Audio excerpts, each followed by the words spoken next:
அந்த லைக் பட்டனை கிளிக் பண்ணிட்டு வீடியோ பாருங்க. நீங்க பண்ற அந்த லைக் தான் எனக்கு உற்சாகத்தையும் சந்தோஷத்தையும் கொடுக்கும். ப்ளீஸ் மறக்காம லைக் பண்ணிட்டு பாருங்க. நம்ம காதல் பேரரசன் எபிசோடு ஆரம்பத்துல உங்களுக்கு கொஞ்சம் குழப்பத்தை கொடுக்கலாம். ஆனா உண்மையிலே இது ரொம்ப ரொம்ப சுவாரஸ்யமா உங்களை சிந்திக்கவும் உங்களை யோசிக்கவும் வைக்கக்கூடிய ஒரு மிக சிறந்த எபிசோடு. மறக்காம மிஸ் பண்ணாம பாருங்க. ஏன்னா ஆரம்பத்துல குழப்பமா இருந்ததுன்னா போக போக ரொம்ப சுவாரஸ்யம் இருக்குன்னு அர்த்தம். மறக்காம மிஸ் பண்ணாம பாருங்க நண்பர்களே. கண்டிப்பா சொல்றேன், உங்களுக்கு இந்த எபிசோட் ரொம்ப ரொம்ப பிடிக்கும். மறக்காம வீடியோவை லைக் பண்ணிட்டு பாருங்க. உங்களுக்கு பிடிச்சவங்களுக்கு ஷேர் பண்ணுங்க. இதுல நிறைய காதல் சுவாரஸ்யங்கள்லாம் இருக்குது. உங்களுக்கு பிடிச்சவங்களுக்கு ஷேர் பண்ணுங்க. அப்புறம் மறக்காம சப்ஸ்கிரைப் பண்ணி வச்சுக்கோங்க நண்பர்களே.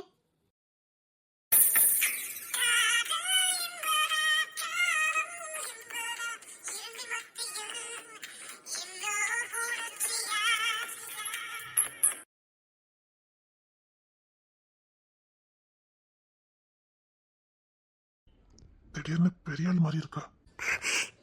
சேலையில பாக்குறீங்கல்ல, அதான். சேலைக்கு இவ்வளோ பவர் இருக்கா? கொஞ்ச நேரத்துக்கு முன்னாடி வரைக்கும் பாவடைச்சிட்டு தாணிப்பட்ட குட்டி பொண்ணு மாதிரி இருந்த திடீர்னு ஒரு செவன்ல ரொம்ப வித்தியாசமா. இல்ல, கொஞ்ச நேரத்துக்கு முன்னாடி குட்டி பொண்ணா பாவடைச்சிட்டு தாவணியில பார்த்தேன்னா திடீர்னு ஒரு செகண்ட்ல இவ்வளோ பெரிய பொண்ணா வந்து நிக்கிறிய, அதான் கேட்டேன். அது அப்படிதான். ஓ,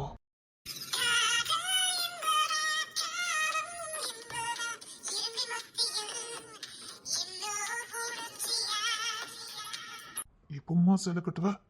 கல்யாணத்துக்கு அப்புறம் சேலை கட்டுவாங்க. கல்யாணத்துக்கு அப்புறமா? கல்யாணத்துக்கு அப்புறம் சேலை கட்டுவாங்க. ஓ, அப்படியா? நல்லா இருக்கு.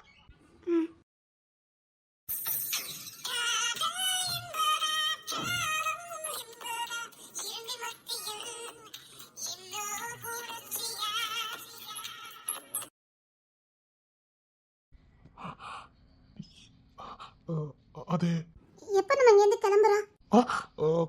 கிளம்புறதே போவோம், போலாம். நான் சாயங்காலம் 3:30 வீட்டுக்கு போயிடணும். இல்லைன்னா எங்க அம்மா அவ்வளவுதான். அப்போ போலாம். 3:30 தானே, போலாம். 3:30 தானே, போலாம். நான் வெளில நிற்கிறேன்.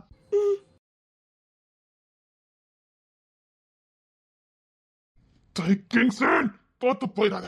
நீ எதுக்காக வந்து அந்த வழியை மட்டும் பாரு. நீ அந்த பொண்ணை இப்படி ரசிச்சு பாக்குற. அந்த பொண்ணுக்கு உனக்கு என்ன சம்பந்தம்? நீ வேலை முடிஞ்சிட்டுனா நீ பாட்டுக்கு போற. எதுக்கு இந்த மாதிரி பண்ணிக்கிட்டு இருக்க? வேண்டாம் வேண்டாம் வேண்டாம். உனக்கும் அந்த பொண்ணுக்கும் எந்த சம்பந்தமும் இல்லை. உனக்கும் அந்த பொண்ணுக்கு எந்த சம்பந்தமும் இல்லை. ஆனா ஏன் அந்த பொண்ணு நான் பாக்குறேன், அந்த பொண்ணை நான் ரசிக்கிறேன். ஏதோ ஒரு உள்ளுணர்வு. ஏன் அந்த பொண்ணு மேல எனக்கு பாசம் வருது? நான் ஏன் அந்த பொண்ணு யாருன்னு தெரியறதுக்கு முன்னாடி ஆசையை வளர்த்துக்கிட்டேன். அன்னைக்கு நான் பாவ சட்டியில் அந்த பொண்ணை பார்க்கும் போது எதுக்கு என்ன அறியாம அவகிட்ட என் மனசை கொடுத்தேன். கடைசி நான் போட்டு தலை வந்த பொண்ணு இவதான்.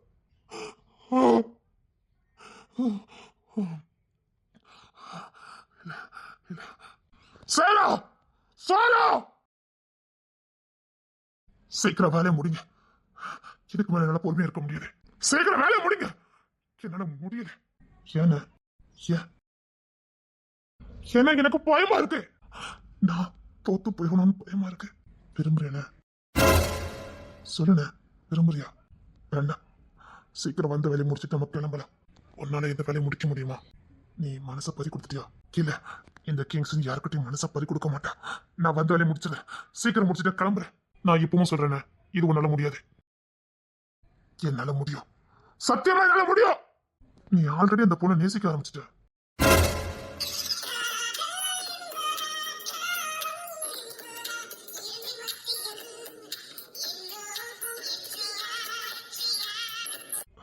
இல்ல இல்ல இல்ல, அண்ணன் அந்த பொண்ணு சின்ன பிள்ளை இருக்கும்போது நீ நேசிக்க ஆரம்பிச்சிட்ட. அவன் பாடிச்சிட்டு தாண்டி போடும் போது நீ நேசிக்க ஆரம்பிச்சிட்ட. இல்ல வேண்டாண்ணே, நீ அந்த பொண்ணு நேசிக்க ஆரம்பிச்சிட்ட. உன்னால இதை முடிக்க முடியாது. நம்ம அங்க இது கிளம்பலாம், போலாண்ணே. இல்ல இல்ல, நீ என்னமோ சொல்ற? நான் நேசிக்கல. நீ நேசிக்கிறேண்ணே. பாரங்கள்லாம் இருந்த உன் இதயத்துக்குள்ள அந்த பொண்ணு வந்துட்டா. இரும்பு சங்கிலி போட்டு கட்டி வச்ச உன் இதயத்துக்குள்ள அந்த பொண்ணு வந்துட்டா. நீ மனுஷனா மாறிட்டேன, உனக்குள்ள காதல் வந்துட்டுன. இதை நாங்க பாத்துக்கலாம், நீ ஒதுங்கிக்க. அந்த பொண்ணு யாராவது இருந்துட்டு போட்டோன்ன நீ நேசிக்க ஆரம்பிச்சிட்ட. இனி கண்டுபிடிச்சு என்ன பண்ண போறான்? நீ அந்த பொண்ணு யாருன்னு தெரியாம வாழ ஆரம்பிச்சிரு. பரவாயில்ல, இனி அந்த பொண்ணை மறந்துக்கிட மாட்டேன். சித்திரவதையா இருக்குடா, சித்திரவதையா இருக்கு. அதான் சொன்னேன், அந்த பொண்ணு யாராவது இருந்துட்டு போட்டோம். அவ யாராவது இருந்துட்டு போட்டோன்னு அவ யாரோ ஒருத்தி. நீ மனசை பறி கொடுத்துட்டா அந்த பொண்ணு கூட நீ வாழ. இல்ல இல்ல, நான் வந்து வழியை முடிக்கணும். ஆனா இதுல உன் மேல எந்த தப்புமே இல்ல. இப்ப அந்த பேர் தானே பிரச்சனை. அந்த பொண்ணு யாருன்னு தெரியறதுக்கு முன்னாடியே நீ உன் மனசு அந்த பொண்ணு கிட்ட பறி கொடுத்த. அந்த பொண்ணையே நினைச்சிட்டு நாள் முழுக்க ரூமுக்குள்ளே இருந்த. ஏதோ ஒரு சந்தர்ப்பத்துல அந்த பொண்ணு லியோனாங்க பேர் நமக்கு தெரிஞ்சது. அதுக்கப்புறம் தானே இத்தனை தேடல்களும். அவ யாரோவே இருந்துட்டு போட்டுமே. நீ முத பாத்தி அந்த பாவாடை சட்டையில அந்த பொண்ணாவே இருந்துட்டு போட்டுமே. லியோனா இல்லன்னு விட்டு நீ வெறும் பாவாடை சட்டையில பார்த்த அந்த பொண்ணு, அவ்வளவுதான். நீ அப்படின்னு பாருங்க. அப்படிதாண்டா இன்ன வரைக்கும் என் கண்ணுல தெரியல. லியோனாவா எனக்கு தெரியல. எல்லாத்துக்கும் காரணம் அன்னைக்கு அவங்க அந்த பேரை விலைக்கு சொன்னதுதான். மாமனாரு லியோனன்னு பேர் வச்சாரா? அது எப்படி முடியும்? அது நம்ம வம்சத்து பேரு. அது எப்படி இவங்க வைக்க முடியும்? அதுவும் இதே மண்ணில இருந்துகிட்டு எப்படி வைக்க முடியும்? நம்ம வம்சத்துக்கான பேருன்னு தெரிஞ்சும் வச்சிருக்காருன்னா அதுக்கப்புறம் தான் நமக்கு சந்தேகமா வர ஆரம்பிச்சது. அப்பதான் நம்ம தேட ஆரம்பிச்சோம். நம்ம ரவுடித்தனம் எல்லாம் பண்ணினது அதெல்லாம் கண்டுபிடிக்கிறதுக்கு தான். ஆனா வீடு தேடியே விட வந்தது. இப்போ அந்த பொண்ணுக்கு பேர் வச்சாலும் நம்ம கண்டுபிடிக்கணும். அதுக்காக அந்த பொண்ணுகிட்ட நெருங்க வேண்டிய சூழ்நிலை. விடுனே, நாங்க பாத்துக்கிட்டோம். அண்ணே, நாங்க தேடின வரைக்கும் அப்படி ஒருத்தர் அந்த வீட்டுக்கு வரவே இல்லையாண்ணே. இப்போ இந்த பொண்ணோட அம்மா சொன்ன மாதிரி மாமனாரு அப்படி ஒரு கேரக்டர் அந்த குடும்பத்துல இல்லன்னு. ஆனா எதுக்காக அப்படி வந்து சொன்னாங்கன்னு இது வரைக்கும் புரிய மாட்டேங்குது. என் மாமனார் வச்ச பேருங்காங்க. ஆனா மாமனாரு வீட்டுல இருந்து அங்கே இறந்துட்டாருன்னு அதுக்கான அவார்டு எல்லாம் கிடைச்சிருக்கு. ஆனா இந்த பொண்ணு எல்லாம் இன்னும் உயிரோட இருக்காருன்னு சொல்லிட்டு இருக்கேன். அதனால இவ்வளவு பிரச்சனையுமே. சரிடா, கடைசியா நான் முயற்சி பண்றேன். உண்மையில இந்த பொண்ணுக்கு அவங்க தாத்தாவை பத்தி ஏதாவது தெரியுதா? உண்மையிலே இந்த பொண்ணு அவ தாத்தாவை பார்த்திருக்கா அப்படின்னா அவர் யாரு? நாம தேடிக்கிட்டு இருக்க நம்ம வம்சமா அப்படிங்கிற உண்மை மட்டும் தெரிஞ்ச போதும். எனக்கு காதல் வேண்டாம், ஒண்ணு வேண்டாம். மாமாக்கு என்னென்ன பதில் சொல்ல போற அதான் எனக்கும் தெரியல. இங்க எனக்கு ஒரே ஒரு சந்தேகம் தான். இந்த பொண்ணு என் தாத்தாவை நான் பார்த்திருக்கேன்னு சொல்றா. ஆனா இவங்க அம்மா அவங்க இறந்து பல நாள் ஆகுதுன்னு சொல்றாங்க. இதுக்கு ரெண்டுக்கு இடப்பட்ட உண்மை இந்த பொண்ணுக்கு தெரிஞ்சிருக்கு. தெரிஞ்சுட்டு நான் கிளம்புறேன். தெரிஞ்சுக்கிட்டா காதலை இழக்க வேண்டியது இருக்கும். மாமா தேடிட்டு இருக்க அந்த மர்ம விடைக்கு விடையாவது கிடைக்குமே. பார்க்கலாம். சரி, அந்த பொண்ணு வாரா. சரி சரி.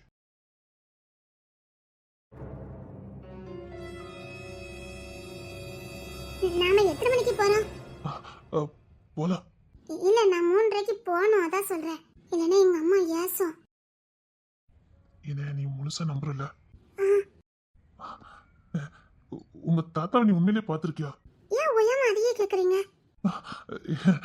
அது என்னமோ தெரியல, அதை பத்தி தெரிஞ்சுக்கங்கிற ஆர்வம் எனக்கு அதிகம். சொல்ல, உங்க தாத்தாவை நீ பார்த்திருக்கியா? 5 வருஷத்துக்கு முன்னாடி பாத்திருக்கேன்னு சொன்னேன். ஆனா ஊரை பொறுத்த வரைக்கும் உங்க தாத்தா இறந்துட்டாங்கன்னு சொல்றாங்க. ஊர்க்காரங்க சொல்றது நம்புவீங்களா? நான் சொல்றது நம்புவீங்களா? நீ சொல்றதா நான் நம்புவேன். எங்க அம்மா கூட நம்ப மாட்டாங்க. என்ன சொன்ன? ஆமா, எங்க அம்மா கூட நம்ப மாட்டாங்க. நீ இப்படி பேசி பேசி தானடி என்ன குழப்புற. அது எப்படி உங்க அம்மா நம்புவாங்க? அதான் உங்க தாத்தா இறந்து போயிட்டாங்களே. ஆனா நான் என் தாத்தா பார்த்தேன். சரி, வீட்டுக்கு போமா. அப்போ உனக்கு எத்தனை வயசு இருக்கும்? ஒரு 13. நீ குட்டி பொண்ணு இருந்திருக்கல? இல்லையா, பெரிய பொண்ணுதான். என் சடங்குக்கு தானே வந்திருந்தாங்க. என்ன சொல்ற? ஆமா, வந்து எனக்கு கொலுசு அப்புறம் பாடச்சட்டு தாவணி எல்லாம் வாங்கி கொடுத்தாங்களே. நீ இது கனவு எதுவும் காம்பியா? எங்க அம்மா கூட அப்படிதான் சொல்லுவாங்க. இவன் உண்மையில கனவு காண்றாளா இல்லைன்னா கற்பனையை நம்பிக்கிட்டு இருக்காளா? நீ இந்த கற்பனை நம்புற கேரக்டரா? ஏன் சொல்ல மாட்டீங்க? நிஜமா தான் சொல்றேன். என் தாத்தா என் கையை பிடிச்சலாம் நடப்பாரு. நானும் என் தாத்தாவும் அங்க தள்ளி இருக்க மலை அங்க கையை பிடிச்சுக்கிட்டு ஒன்னா நடந்து போவோம். ஆமா, என் தாத்தா என் கையை பிடிச்சுக்கிட்டு கதை சொல்லிக்கிட்டே வருவாரு. இந்த உலகத்தை நீ ஆளணும், நீ ஆள பிறந்தவா. அங்க தள்ளி இருக்கு பாரு அந்த மலை, அந்த மலையும் அந்த மலை பிரதேசத்தையும் நீ ஆள பிறந்தவா அப்படின்னு எங்க தாத்தா சொன்னாரே. இதெல்லாம் ஏன் வாழ்க்கையில் நடந்தது? இவ எப்படி இதெல்லாம் சொல்லுதா? இது ஏன் தாத்தா எனக்கு சொன்னது? இவ எப்படி கரெக்டா சொல்றா? அப்புறம் அப்படியே மலைக்கு போயிட்டு எங்க தாத்தா அப்படி திரும்பி பார்க்காம என்ன கொண்டு விட்டுட்டு போயிடுவாரு. உங்க தாத்தா எப்படி இருப்பாரு? ஒரு சைல உங்களை மாதிரியே இருப்பாரு. இப்படி பேசி பேசியே என்ன குழப்பி வச்சிருக்க. என் வாழ்க்கையில நடந்ததெல்லாம் இவளுக்கு எப்படி தெரியுது? ஆ, ஊருக்குள்ள உனக்கு வேற ஒரு பேர் இருக்குன்னு சொன்ன மாதிரி இருந்தது. இல்ல என் பேர் லியோனா தான். இன்னொரு திருப்பி உங்க தாத்தா வந்தா எனக்கு காட்டுவியா? சொல்ல முடியாது, 5 வருஷம் முடிஞ்சிட்டல. இனி எப்ப வேணாலும் எங்க தாத்தா வருவாரு. எங்க தாத்தா எனக்கு 18 வயசு முடிஞ்ச உடனே வந்துருவேன்னு சொல்லியிருக்காரு. எதுக்கு? அதான் நான் காட்டுனே அந்த மலைக்காடு, அது எல்லாம் என் பேர்ல மாத்ததுக்கு. என்ன கிறுக்கனாக்குதாட. எங்க அம்மா கிட்டே சொல்லுவேன், லூசு பிடிச்சிட்டான்னு கேட்பாவ. ஆ? ஆமா, நான் சொன்ன எங்க வீட்டுல யாருமே நம்புறதே இல்ல. நீங்க நம்புறீங்களா? நம்மன போய் தானே இவ்வளவு தூரம் நான் வந்திருக்கேன். நம்மள இவ்வளவு தூரம் வந்திருப்பேன் நான் சொல்லு. நீங்க நம்புனீங்கல்ல, அது போதும். குழப்பத்துல வைக்கால. சரி, நீ கேட்ட லஞ்ச் எல்லாம் ரெடி ஆயிட்டு சாப்பிடு. ம்? நீங்க வரலையா? புளிச்சோறு லெமன் சோறு இதெல்லாம் நமக்கு ஒத்து வராது. நீ போய் சாப்பிடு போ. சரி.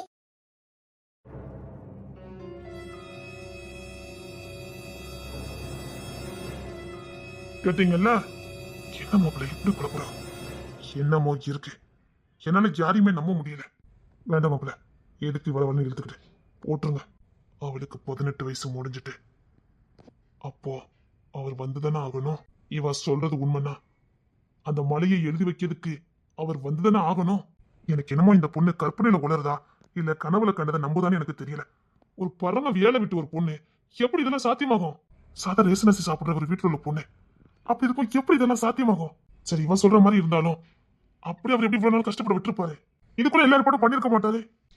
இல்ல, இந்த குழப்பத்துக்கெல்லாம் ஒரே முடிவு என்ன, நான் பாத்துக்கிறேன். ஒருவேளை இந்த பொண்ணு சொல்றது மட்டும் உண்மையா இருந்ததே, நாம எல்லாத்தையும் இழந்துட்டு நெருக்கடியா இந்த ஊரை விட்டு போக வேண்டியதா. ஹோட்டல எல்லாத்தையும் இழந்துருவோம். அப்படி ஒரு நிலைமை வராது மாமா.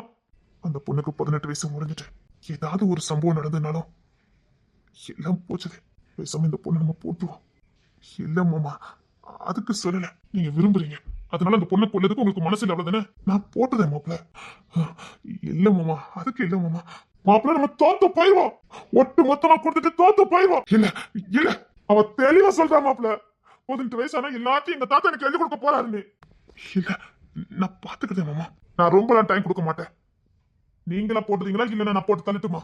மாமா இல்ல மாப்பிள்ள, என்னால இதுக்கு மேல பொறுமையா இருக்க முடியாது. எனக்கு என் குடும்பம் வேணும். வாழும் போது என் குடும்பத்தை பிரிஞ்சு வாழ்ந்துட்டு இருக்க, சித்திராதியான வச்சுட்டு இருக்க. எனக்கு என் குடும்பம் வேணும். என் புள்ள என்ன புள்ளன்னு கூட எனக்கு தெரியாது. நான் தோத்து போயிட்டா ஒட்டு மொத்த எல்லாத்தையும் நான் இழக்க வேண்டியது இருக்கும். ஒரு பொண்ணுக்காக ஒட்டுமொத்த குடும்பத்தை பழி கொடுத்துறாதீங்க. நான் அவ்வளவுதான் சொல்ல முடியும். நீ ஒதுங்கிரு. இல்லடா, நீ ஒதுங்கிருன. ஒன்னால அவளை போட முடியாது. நாங்க போட்டு வேலையை முடிச்சுட்டு கிளம்புறோம். இனி நீ போட்டுக்க மாட்ட. ஏன்னா நீ இந்த பொண்ணை நேசிச்சிருக்க. அவ யாருன்னு தெரியறதுக்கு முன்னாடியே நீ மனசை பறி கொடுத்துட்ட. இப்ப நீ வெறுக்கிற மாதிரி நடிக்க, அந்த பொண்ணை இன்னொருத்தனுக்கு தார வாத்து கொடுக்க, இதெல்லாம் நீ உள்ளுக்குள்ளே அழுதுகிட்டு செத்துக்கிட்டு செஞ்சுக்கிட்டு இருக்க. வேண்டாம், விட்டு கடையை முடிச்சுட்டு நம்ம பாட்டுக்கு நம்ம பொழப்ப பார்க்கலாம். விடு, நம்ம வாங்கிட்டு வந்த வரம் அப்படி போராடிக்கிட்டு இருக்கோம். அந்த போராட்டத்தோட இது ஒரு போராட்டம் நினைச்சிட்டு மனசை தேத்திக்கணும். சரி,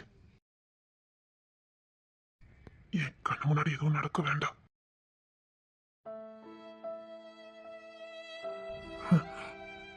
அந்த பொண்ணை இன்னொருத்தனுக்கு கைப்பிடிச்சு கொடுக்கும் போதே நான் செத்துட்டேன். இனி நான் சாகிறதுக்கு அங்க ஒண்ணு இல்லை. அண்ணா, என் கண்ணு முன்னாடியே இன்னொருத்தன் கையில பிடிச்சு கொடுத்தேன். உலகத்திலே மிகப்பெரிய வழி. எல்லாம் தெரிஞ்சும் அந்த பொண்ணு மேல உள்ள காதலும் ஆசை என்னை விட்டு போக மாட்டேங்குது. கொஞ்ச நேரம் அந்த பொண்ணை பார்த்தா நான் என்னைய மறந்துடுறேன். எனக்கே அந்த பொண்ணு அவ்வளவு பிடிக்குன்னு எனக்கு தெரியல. இந்த பாறாங்கல்லுக்குள்ளேயே அந்த பொண்ணு மேல இவ்வளவு காதல் வந்ததுன்னு எனக்கு தெரியல. தெரியலடா, இரும்பு கதை போட்டு போட்டி வச்சிருந்தேன். உள்ள வந்துட்டான். முடியல. என்ன அறியாம நான் காதலை வெளிப்படுத்துறேன். அந்த பொண்ணு என் கண்ணையே பாக்குறான். நான் கொஞ்சமாவது காதலை வெளிப்படுத்திட மாட்டேன் நானு. அப்படி அவன் என் கண்ணை பார்க்கணும்னா நான் காமத்தை அள்ளி கொட்டி தீத்துறது. அப்ப அந்த பொண்ணு என்ன வெறுப்பானு.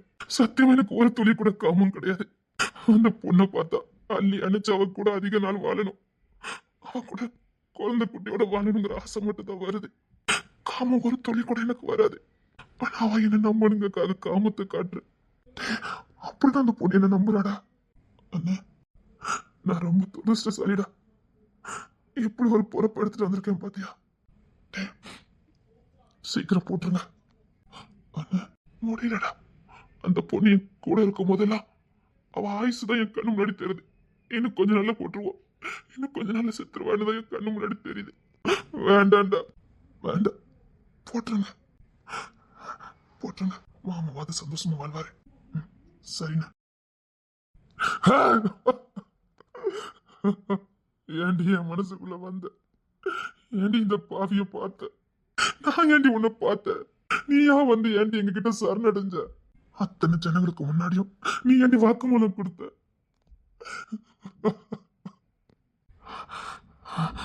உன்னை மறக்கவும் முடியல, உன்னை கொல்லவும் முடியல.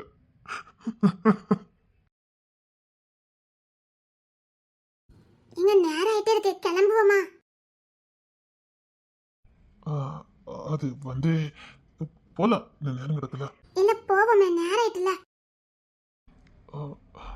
உனக்கு இந்த சரி நல்லா இருக்கு, ரொம்ப அழகா இருக்கு. உங்களுக்கு காமம் கிடையாது. நீங்க முயற்சி பண்ணி பாக்குறீங்க, உங்க கண்ணுல காமம் இல்ல. இல்ல, நான் ரசிச்சுதான் பார்த்தேன். ஓ, உன் காதலன் இருக்கான்ல, நான் சாரி. இல்ல, எதுக்காக இதெல்லாம் பண்ணிட்டு இருக்கீங்க? ஒரு பொண்ணுக்கு தெரியும் ஒரு ஆண் நம்மள்ட்ட எப்படி பழகுதான், எப்படி நெருங்குறான்னு. நம்பிக்கை இல்லாம நான் இவ்வளவு தூரம் வந்தேன். எந்த நம்பிக்கையில வந்து நினைக்கிறீங்க? என் மேல இருக்க நம்பிக்கையை விட உங்க மேல உள்ள நம்பிக்கையில தான் வந்தேன். அன்னைக்கு எந்த ஹாஸ்பிட்டலும் உங்களை பார்க்காம ஹோட்டல் ரூம்ல வச்சு நான் உங்களை பார்த்தேன்.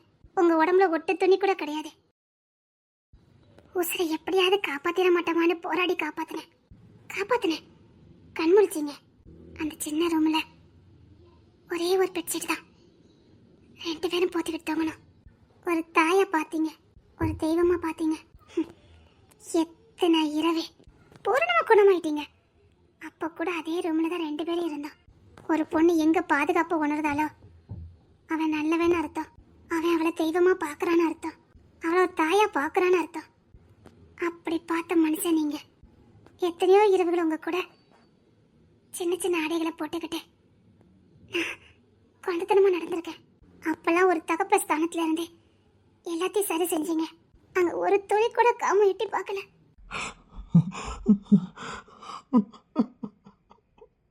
ஆபத்து வரும்போது அள்ளி அணைச்சி பாதுகாத்தீங்க. அப்படி அள்ளி அணைக்கும் போது கூட ஒரு தப்பான உணர்வை கூட நான் பார்க்கல. அதனாலதான் இவ்வளோ நம்பிக்கை வச்சேன். அதுக்கப்புறம் மனசையும் பறி கொடுத்தேன். ஒரு ஆண் இப்படித்தான் இருக்கணும்னு ஒவ்வொரு பொண்ணுக்கும் ஆசை இருக்கும். இப்படித்தான் இருக்கணும், அதுக்கு மேலேயே நீங்க இருந்தீங்க. அந்த நம்பிக்கையில தான் நான் இவ்வளவு தூரம் வந்தேன். நீங்க காமத்தோட பாக்குறவர் கிடையாது. வேண்டாம், உங்க மேல எனக்கு ஒரு மரியாதையும் பாசமும் இருக்கு. எதையோ பண்ண போய் எதையோ தேடுறீங்க பேர்ல நம்பிக்கையை உடைச்சிடாதீங்க. நான் கிளம்புறேன். நான் உங்களை ரொம்ப நல்லவராகவே பார்த்துட்டேன். அப்படியே கடைசி வரைக்கும் நினைச்சிட்டு போயிடுவேன். நான் போயிட்டு வரேன். சாரி, போறேன்.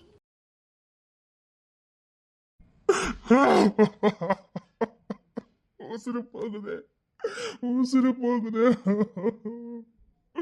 உசுறு போகுதே, உசுறு போகுது, என் உசுறு என்ன விட்டு போகுது, என் உசுறு என்ன விட்டு போகுது. உன்னை எனக்கு ரொம்ப பிடிக்கும்டி. உன் கூட வாழ்ற பாக்கியத்தை வாங்கிட்டு நான் வரல. என் உசுறு போகுது. என்னத்துக்கு போட்டுவானுங்களா? போட்டுவானுங்களே.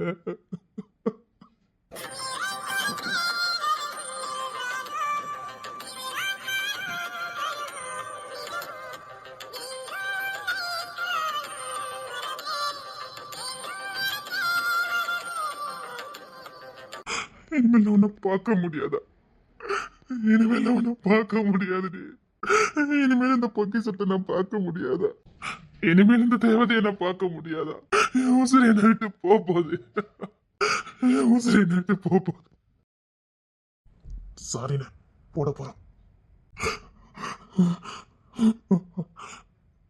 போங்க, ஒண்ணும் பண்ண முடியாது. போங்க.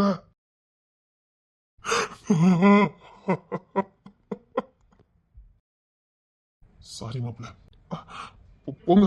உங்க மனசை கொண்டுட்டு தான் அந்த பொண்ணை கொல்றோம். இந்த பாவமும் பழியும் எங்க தலையிலே விழட்டும்.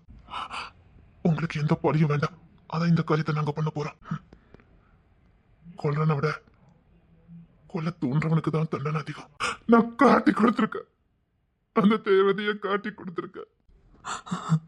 குழந்தை மாதிரி வந்தவளை காட்டி கொடுத்துருக்க. என் மேல நம்பிக்கை வச்சு என் கூட இவ்வளவு தூரம் வந்தவளை காட்டி கொடுத்துருக்க. அவ கடைசியா சொன்ன வார்த்தையை பாத்தீங்கல்ல. இப்போ கூட என் கண்ணுல அந்த காமத்தை அவ பார்க்க விரும்பல. அவ என்ன வெறுப்பா, என்ன வெறுத்துக்கிட்டே போவான்னு பார்த்தேன். பாதவத்தி இப்பவும் பாசத்தை வச்சுட்டு போற. மன்னிச்சிருக்க மாப்பிள. இதுக்கும் உங்களுக்கு எந்த சம்மந்தமும் இல்ல. நீங்க இதை எதையும் பார்க்கல. இந்த பழியும் பாவமும் எங்க தலையில சுமரட்டும்.